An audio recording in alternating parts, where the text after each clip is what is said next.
Half of Shetland is covered in peat. I think that compares to Scotland-wide, it's more like sort of 22%. So huge amounts of peatland here. But it's really degraded, so it's damaged, it's emitting CO2. That's why, it's so important to do something about it. So I'm been a Peatland Action funded project officer in Shetland now into my 12th year of doing this.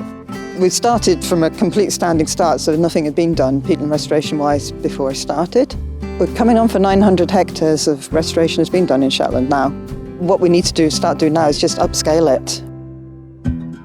This area just here where we're standing, I think we had somewhere around 30 kilometres of erosion features. So these are all these erosion gullies, which were draining the hill, draining the bog, and causing it to dry out and crack further, and so on, and all contributing to lots of carbon dioxide.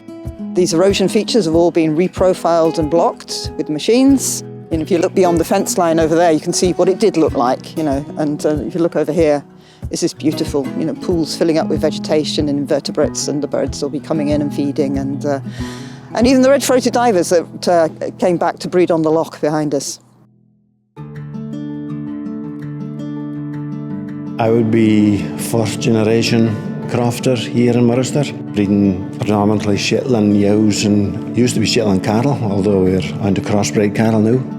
We live here on the West Mainland, and the soil type is predominantly peat. We've done over the past years several carbon audits, so we're hoping to try and reduce our carbon footprint. Hubert Moore, the land manager and the applicant, had some land that was suitable for restoration, so we arranged to go and have a look at it, and that's really, that's how that site came about.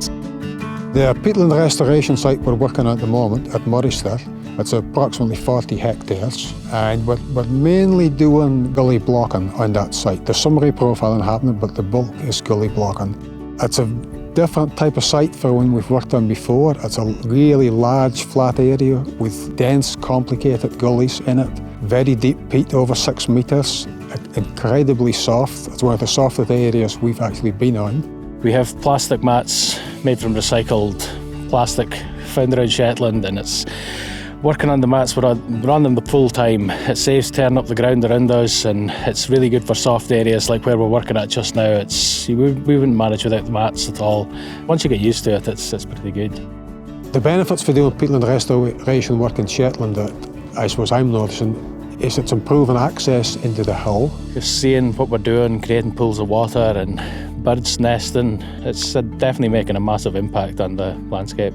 The livestock that's on the hill, I think are doing better.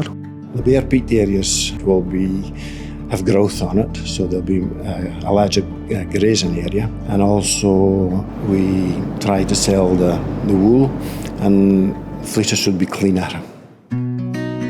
So I started having a talk with Hubert about a year ago about doing a collaboration together. I wanted to work with Hubert because he's got really good, high-quality Shetland sheep with good quality fleeces.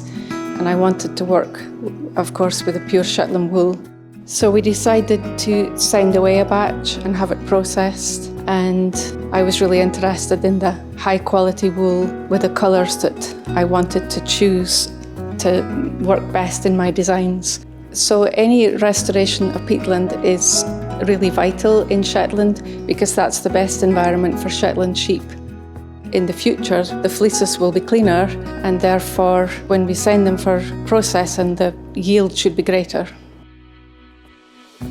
Before I got involved in peatland restoration, I was doing building contracting work and also in construction. I don't think now I'd like to change back to anything else. I want to keep going with this. I really do enjoy the work and the challenges also that has been created by it.